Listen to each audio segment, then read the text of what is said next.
Hi, this is Gautam. For today's episode, we're going to look at this novel, Pachinko, written by author Minchin Lee. Now, this novel is one of great ambition. It tries to deal with several themes of loss, nationalism, grief, and longingness. The story mostly happens in the 20th century. If you take the start of the novel, it starts around 1911 near the village of Yongdo, which is close to the city of Busan in South Korea. We follow the life of Sunja, whose mother Yanjin runs a boarding house in the small village. Now, they have enough residents and enough money to tide over their day to day expenses and to make a small amount of profit. When Sunja is a teenager, possibly 14 or 15 years of age, she is befriended by a wealthy looking man who goes by the name Hansu. Now, Hansu befriends Sunja, who's technically a teenager and he's in his 30s, but one thing leads to another, and Hansu defiles Sunja. And only after the pregnancy, he tells her that he already has a family in Japan, that it is not possible for him to marry Sunja, and what he can do is provide only financial support. Sunja is furious that she feels extremely cheated, and she tells Hansu, I do not want to meet you ever again. After this incident, or during this incident, we have a pastor named Isaac who comes from the northern part of Korean peninsula. He comes through this particular city and is staying in the boarding house. Now, he becomes familiar with the place and he understands the condition, and he tells Sunja's mother that if Sunja is ready, he is ready to marry her so that he'll be in a position to save the family's honor and give the baby a family name. After marriage, Isaac, along with Sunja, migrates to Japan, and this is because his elder brother and his sister in law stay there. What follows is their lives in Japan. Pachinko deals with a lot of themes. The first being the idea of identity itself, because we see Sunja and Isaac traveling to Osaka in 1933, and their lives continue to stay on till 1989. So over these 50, 60 years, we see them have two children, and even though they grew up in Japan, they are really not able to identify themselves as Japanese. The Koreans who migrated before the Second World War, they are treated as second class citizens, and they do not find the same level of respect within the Japanese society. So, and the Koreans themselves are confused. We have, one particular interesting conversation between two individuals where one person asks a Korean, where a character reminisces that when people ask them whether you are from northern part of Korea or southern part of Korea, that you're north or south, the person gets furious and says, when I migrated out of Korean peninsula, Korea was a single unit. And that is actually a callback to the Korean War of 1953 to 51 to 53, after which the peninsula got divided into two countries. So it also talks about the passage of time and how individuals are unable to identify either as the country to which they migrated to, or from the place which they came from, because the place which they came from has totally changed, and that is not what it used to be when they left the peninsula. The second striking thing which I personally found it like really likable in the novel is the depth of the character sketches. That is, starting from the physical appearance of the characters, as time as time passes, you pretty much evolve with the character.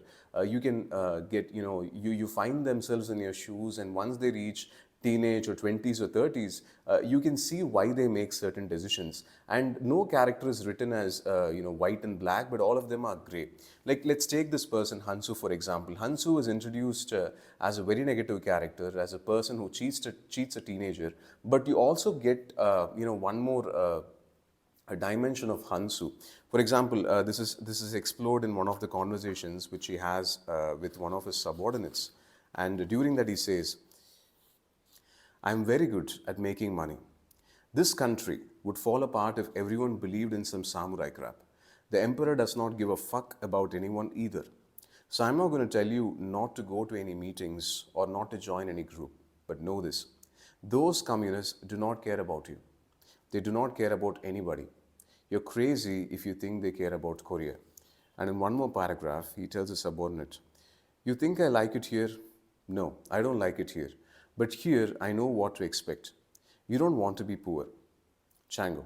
You worked for me, you had enough money and food, so you've started to think about ideas. That's normal. But remember, patriotism is just an idea. So is capitalism or communism. But ideas can make men forget their own interests. And the guys in charge will exploit men who believe in ideas too much. So this is just one of the shades of character Hansu which he gets. So he is one individual who doesn't want to align with a political ideology or a political or any nation for that matter. He's only interested in making wealth and money. And you clearly see that in spite of these type of morals, he's also able to climb up the ladder, that is the income ladder in a very hierarchical society, or let's just say a steeply hierarchical society. Musazu, the second son of Sunja, runs a Pachinko parlor. Coming back to the title of the book, Pachinko is the game of pinball, similar to how we have different styles of games which you have in the casinos. So people after a hard day's work, they come to the Pachinko and then they play. So similar to the to pinball, we have this theme getting repeated several times in this novel, where the pinball or the pachinko technically represents how individuals are very, very tiny, and there are a lot of factors which control whether they hit the jackpot or they simply fall through the hole. So that pretty much sums up, and you can clearly see individuals moving from location A to B, moving from one part of the world to another, moving from one city to another. But still, after all that, you see certain characters confused, and at times losing their own property, losing their own identity. But still, they continue to live with the hope that one point of time they might be in a position to return to where they came from, or at least they'll be in a position to reclaim or really assert themselves in a new land. This question of identity and nationalism, especially with reference to Japan, since we're talking about the population or the small population of Koreans in Japan, came up recently during the Miss Japan competition a few months back. Just to get a name right. So the person who was selected as Miss Japan initially was Carolina Shino. So she was an Ukrainian born, she's an Ukrainian by descent, but she grew up in Japan. She's a Japanese citizen. And when she won the award, a good percentage of netizens in Japan were of the opinion that she does not look Japanese. She does not look Japanese. So again, we have the problem not just in Japan, but in several cultures where especially in developed countries, when people from the third world or the second world migrate to the first world, where we have this demarcation or the problem of us versus them, where a person's biological features or a person's ethnicity or a person from where he came from, even though he acquires a citizenship or she acquires a citizenship, the society may not really be in a position to recognize and accept. That is summarized even recently with this Miss Japan event.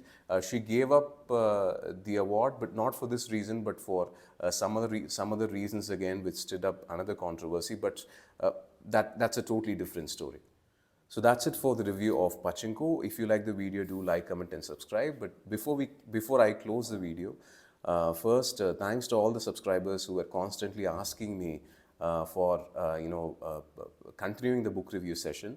In the last 14 months, I was involved with changes in career and locations, and a lot of things were going on. So even though I was in a position to read a lot of books, I really did not have enough time to sit down, write a review, process, and then record them and post them. So right now I do not want to give you any assurances, because there were a lot of ideas and playlists which I started, but I was not in a position to comprehensively finish. So what I can tell you right now is I'll plan for 2 videos a month, and hopefully I don't want to take any more longer breaks. So definitely see you with the next book pretty soon. Bye for now. And thank you very much again to all the subscribers who are waiting and who are constantly supporting me and asking me for book reviews. We'll return soon.